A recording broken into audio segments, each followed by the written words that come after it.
السلام علیکم ناظرین، میں سید علی عمران اور آج میں آپ کو بتاؤں گا کہ آئی ایم ایف کی ایک اور شرط جو ہے وہ سامنے آئی ہے، اور اس شرط کے مطابق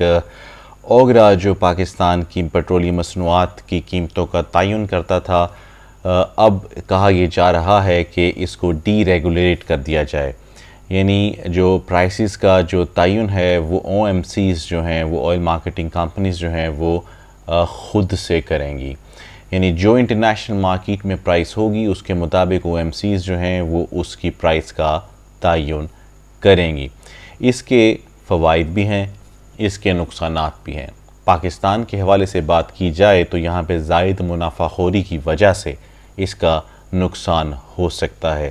فائدہ اس طریقے سے ہو سکتا ہے کہ اگر او ایم سیز جو ہیں آپس میں کمپٹیشن میں اپنے مارجنز کو شرنک کریں تو یہ دونوں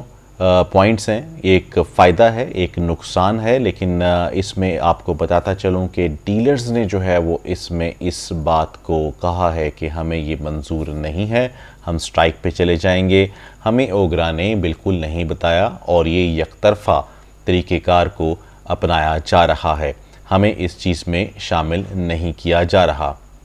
شاہد خاقان عباسی صاحب نے بھی اس کے اوپر بریفنگ دی اور کہا کہ ڈی ریگولیشن جو ہے اس طریقہ کار کی وہ کارڈز پر ہے اور وہ کسی بھی وقت ممکن ہے۔ اگر میں اس میں ڈیٹیل میں جاؤں تو اس وقت آپ کو بتاتا چلوں کہ جو پیٹرول کی پرائس کی ڈٹرمینیشن ہے اس میں کیا کیا چیزیں کار فرما ہوتی ہیں۔ ایک ایکس ریفائنری جو پیٹرول ہے جو ریفائن ہو کے باہر نکلتا ہے وہ تقریباً 183.4 پیسے ہے۔ اس کے بعد جو آتا ہے وہ فریڈ کی ایک پوزیشننگ آتی ہے، یعنی کراچی میں اگر ریفائنری ہے تو اس کو کے پی کے تک پہنچنا ہے تیل کو، تو اس کا ایک خاص پرسنٹیج یا اماؤنٹ ہوتی ہے جو پیٹرولیم مصنوعاتی قیمتوں میں شامل کی جاتی ہے، وہ تقریباً 4.76 روپے ہے۔ ان دونوں کو ملا کے 187.80 پیسے بنتا ہے، جہاں یہ ایک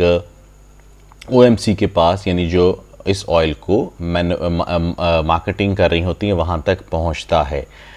3.68 روپے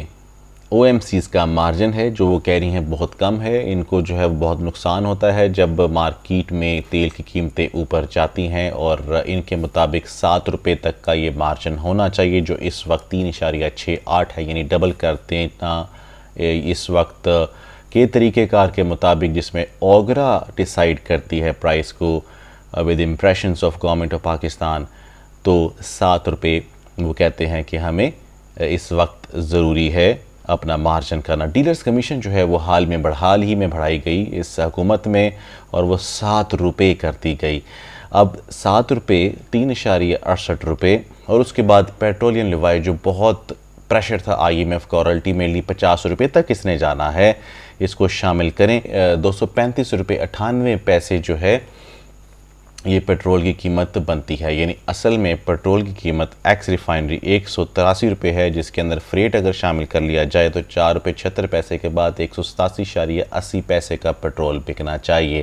مگر اس کے ساتھ او ایم سیز کا مارجن، ڈیلرز مارجن، یہ تمام، اور پیٹرولیم لیوائی، سب سے بڑی جو لیوائی ہے وہ پیٹرولیم لیوائی ہے، وہ 37.50 پیسے ہے۔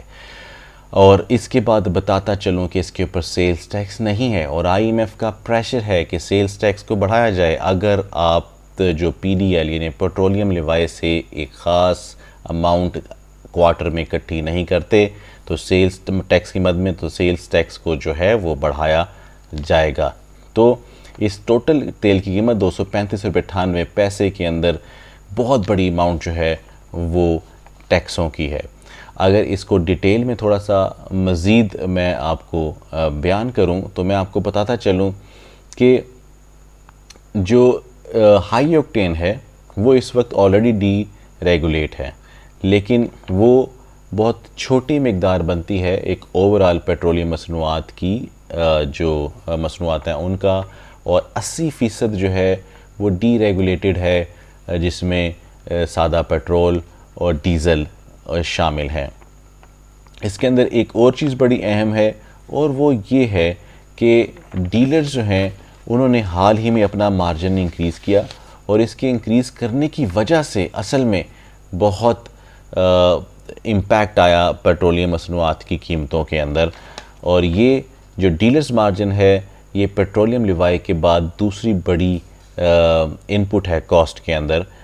تو یہ بھی ایک عنصر ہے جو پیٹرولیم پرائسز کے اندر شامل ہوتا ہے۔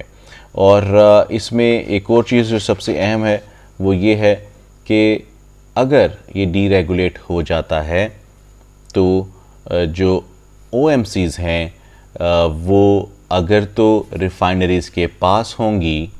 یعنی اگر وہ جہاں پہ ریفائنری ہے اس کے پاس ہوں گی تو جو ڈسٹنس ہے اس کے درمیان کا اس کا فائدہ اٹھا سکتی ہیں اور اپنا مارجن جو ہے وہ کم کر سکتی ہیں، جبکہ دوسری طرف جو دور ہوں گی وہاں پہ کیا ہوگا کہ جو ان کو فریٹ وغیرہ شامل کر کے اس کے اندر انپٹ دینی پڑے گی کاسٹ میں، تو ان کا یا تو ان کو مارجنز کم کرنا پڑیں گے یا پیٹرولیم مصنوعاتی قیمتوں میں اس علاقے میں ان کو اضافہ کرنا پڑے گا۔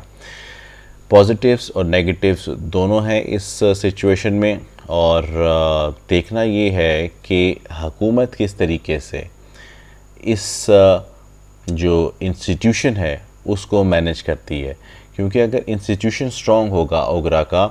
تو ہی آپ یہ ڈی ریگولیشن کو بھی مانیٹرنگ صحیح طریقے سے ہو سکے گی، اور یہ دیکھا جائے گا کہ عوام کا استحصال تو نہیں کیا جا رہا کارٹل بنا کے۔ تو یہ امپورٹنٹ ہے اور اس کی طرف جو ہے وہ توجہ دینا حکومت پاکستان کا فرض ہے، اس سے پہلے کہ وہ اس ڈی ریگولیشن کی طرف جو ہے وہ رجوع کریں۔ اپنی آراء کا جو اظہار ہے وہ ضرور کیجیے کمنٹ سیکشنز میں۔ اگلے ویڈیو تک کے لیے سید علی عمران کو دیجیے اجازت۔ اللہ نگہبان۔